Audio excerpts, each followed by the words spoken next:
नमस्कार दोस्तों, ये video editorial compilation for mains का पार्ट है। आप प्लेलिस्ट में जाके एडिटोरियल की वीडियोस पेपर वाइज और टॉपिक वाइज देख सकते हो। और अगर आप दिसंबर 2019 के बाद की वीडियोस को देखना चाहते हो तो वीडियो के नीचे मौजूद ज्वाइन बटन की सहायता से आप मेंबरशिप को ज्वाइन कर सकते हो। चलिए डिस्कशन स्टार्ट करते हैं। आप जीएस पेपर 2 के इस टॉपिक से आर्टिकल को रिलेट कर सकते हो। देखो, 1816 की जो सुगोली ट्रीटी साइन हुई थी ब्रिटिश एम्पायर और नेपाल के बीच, उस समय ये डिसाइड हुआ था कि काली रिवर के वेस्ट में जो इलाका है वो इंडियन टेरिटरी होगा और काली रिवर के ईस्ट में जो इलाका है वो नेपाली किंगडम की टेरिटरी होगी। लेकिन विवाद क्यों उत्पन्न होता है? विवाद देखो इस बात पर है कि ये जो काली रिवर है आखिरकार ओरिजिनेट कहाँ से होती है। नेपाल का ये मानना है काली रिवर ओरिजिनेट होती है लिम्पिया धुरे से। आप ये मैप देखिए, नेपाल के अनुसार यहाँ से काली रिवर ओरिजिनेट होती है, जबकि इंडिया का ये मानना है कि काली रिवर जो है वो काला पानी से ओरिजिनेट होती है यहाँ से। तो इस एरिया पर विवाद हो जाता है इसी वजह से। 1996 में जब ट्रीटी ऑफ महाकाली साइन हुई थी, देखो ये रिवर सेम है, कहीं कंफ्यूज मत होइएगा। Kali river, Mahakali river, Sharda river सभी एक ही नाम है। डाउन स्ट्रीम में महाकाली या फिर शारदा कह दिया जाता है और अप स्ट्रीम में काली रिवर। तो देखो 1996 में जब ट्रीटी ऑफ महाकाली साइन हुई थी Pancheshwar multipurpose hydel project establish करने के लिए, तो उस समय ये काली रिवर के ओरिजिन का इशू इमर्ज होकर आया था। 1997 में ये इशू नेपाल की तरफ से सबसे पहली बार रेज किया गया। उसके बाद मैटर रेफर किया गया joint technical level boundary committee को। इस कमेटी ने जो सेटअप की गई थी 1981 में, इस इशू को री आइडेंटिफाई किया और इंडिया और नेपाल बॉर्डर पर जो पिलर्स ख़त्म हो चुके थे या फिर डैमेज हो चुके थे उन्हें फिर से इरेक्ट किया गया ताकि इंडिया नेपाल बॉर्डर पर बाउंड्री को लेकर कोई विवाद पैदा ना हो। इस कमेटी ने देखो अच्छा काम किया। 98% जो बाउंड्री है वो सेटल डाउन हो चुकी है। सिर्फ 2 जगहों पर छोटे से अनरिजोल्व इश्यूज हैं, एक कालापानी एरिया में और दूसरा सुस्ता एरिया में। इसके बाद पिछले साल अगस्त में जम्मू एंड कश्मीर को दिया गया जब स्पेशल स्टेटस रिवोक किया गया, तो नवंबर में सर्वे ऑफ इंडिया के द्वारा इंडिया का नया पॉलिटिकल मैप जारी किया गया। ये 8वां एडिशन था। यहाँ पर देखो ये 8वां एडिशन था। इसमें काली रिवर का नाम लिखा हुआ था काली, लेकिन एक हफ्ते बाद ही 9वां एडिशन जारी किया गया सर्वे ऑफ इंडिया के द्वारा इंडिया के पॉलिटिकल मैप का, लेकिन काली जो नाम था ये रिमूव कर दिया गया। इसके बाद नेपाल ने अपने कंसर्न्स रेज किए और ऑफर किया इंडिया को कि एक स्पेशल एनवॉय हम भेजते हैं, इस इशू पर चर्चा होनी चाहिए। लेकिन उस समय क्या था, पिछले साल हमारे जो फॉरेन सेक्रेटरी का कार्यकाल था वो ख़त्म हो रहा था और नेपाल में हमारे जो एम्बेसडर हैं उनका कार्यकाल भी ख़त्म होने को आया था। तो इंडिया ने उस समय ये इशू इतना ज़्यादा सीरियस नहीं लिया।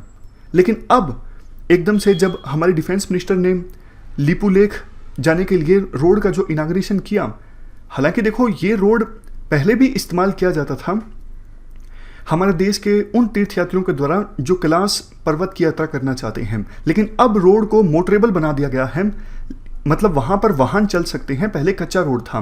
तो नेपाल की तरफ से कंसर्न्स रेज किए गए और जैसा हमने पहले भी डिस्कस किया था कि एक्चुअल में इशू ये है, यहाँ पर पॉलिटिक्स इन्वॉल्व है। नेपाल के प्रधानमंत्री KPS ओली, वो देखो पिछले 2 साल से नेपाल के प्रधानमंत्री हैं और नेपाल के संविधान में प्रोविजन ये है कि कोई भी नया प्रधानमंत्री होगा तो प्रधानमंत्री बनने के बाद 2 साल तक उस प्रधानमंत्री के खिलाफ नो वोट कॉन्फिडेंस नहीं पास किया जा सकेगा। तो 2 साल तक तो उनकी पोजीशन स्टेबल रही। अब 2 साल पूरे हो चुके हैं तो कम्युनिस्ट पार्टी जिससे ये संबंध रखते हैं, पार्टी के अंदर भी पार्टी के बाहर भी बहुत सारी आवाज़ें उठ रही हैं कि KPS ओली को प्रधानमंत्री पद से हटाया जाए, इन्होंने अच्छा काम नहीं किया है।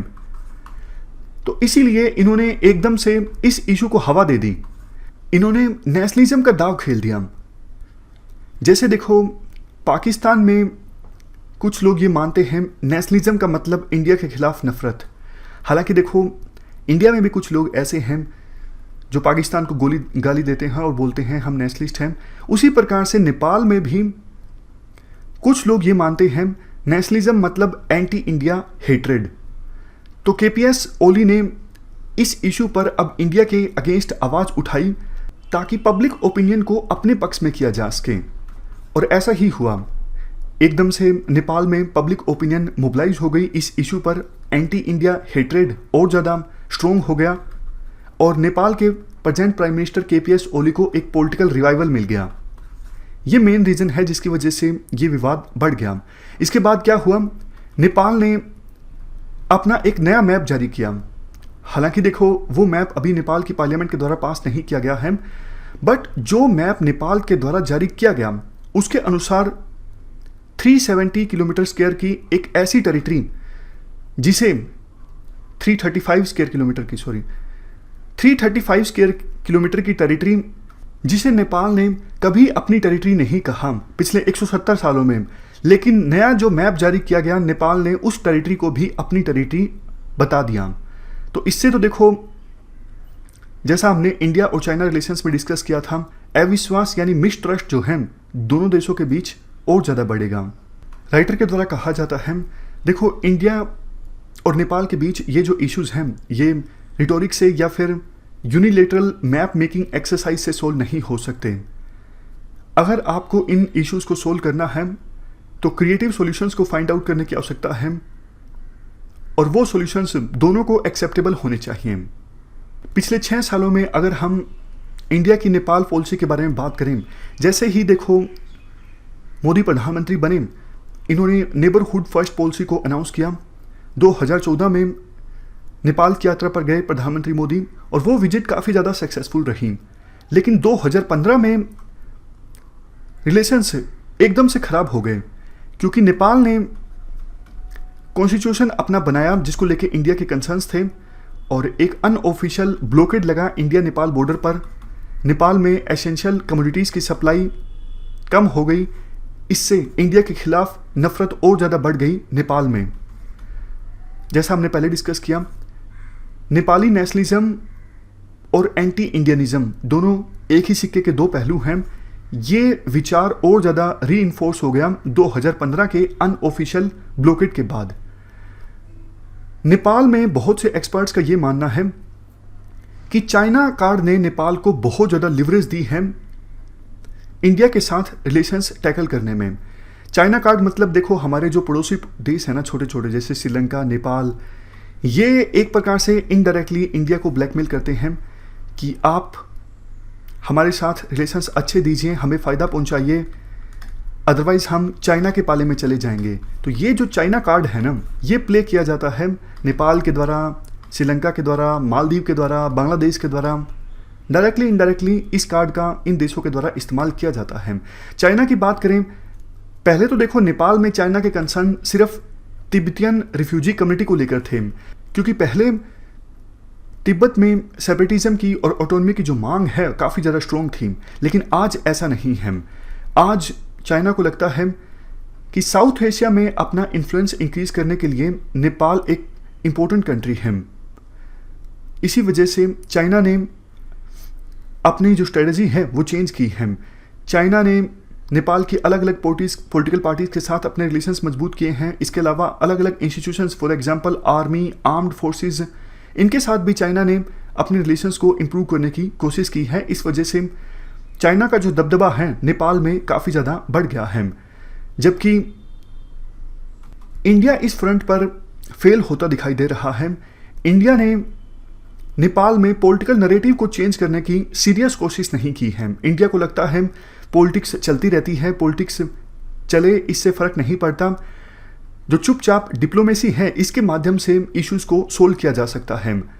लेकिन ये सोच देखो सही साबित नहीं हुई, क्योंकि नेपाल के बहुत सारे लीडर्स एंटी इंडिया स्टैंड लेते रहे और आज ये जो ट्रेंड है काफ़ी ज़्यादा आगे बढ़ चुका है। शुरुआत में ही इंडिया को कोशिश करनी चाहिए थी कि नेपाल के political leaders anti India stand ना लें।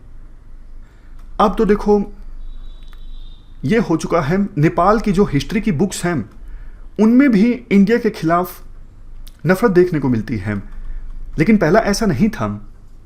इंडिया हमेशा से बात करता आया है कि नेपाल के साथ हमारी स्पेशल रिलेशनशिप है, हम कल्चर को शेयर करते हैं, लैंग्वेज, रिलीजन, इन सब को शेयर करते हैं। 1950 में एक इंडिया और Nepal peace and friendship treaty जो साइन हुई थी, ये देखो ट्रीटी काफ़ी ज़्यादा इंपॉर्टेंट है। नेपाल के लोग ये बोलते हैं बहुत सारे कि ये ट्रीटी अनइक्वल रिलेशनशिप को बताता है इंडिया और नेपाल के बीच। इसी ट्रीटी में प्रोविजन है कि इंडिया और नेपाल का जो बॉर्डर है वो ओपन रहेगा, नेपाल और इंडिया के लोग एक दूसरे के देश में आ जा सकेंगे, उन्हें वीज़ा लेने की आवश्यकता नहीं होगी। और उस समय देखो नेपाल ने ही फोकस किया था कि इस प्रकार की ट्रीटी साइन होनी चाहिए, क्योंकि ब्रिटिश एम्पायर और नेपाल के बीच जो स्पेशल रिलेशनशिप थी उस रिलेशनशिप को बरकरार रखा जाए। लेकिन देखो आज के समय में नेपाल के बहुत सारे पॉलिटिकल लीडर्स इस ट्रीटी के खिलाफ बोलते हैं।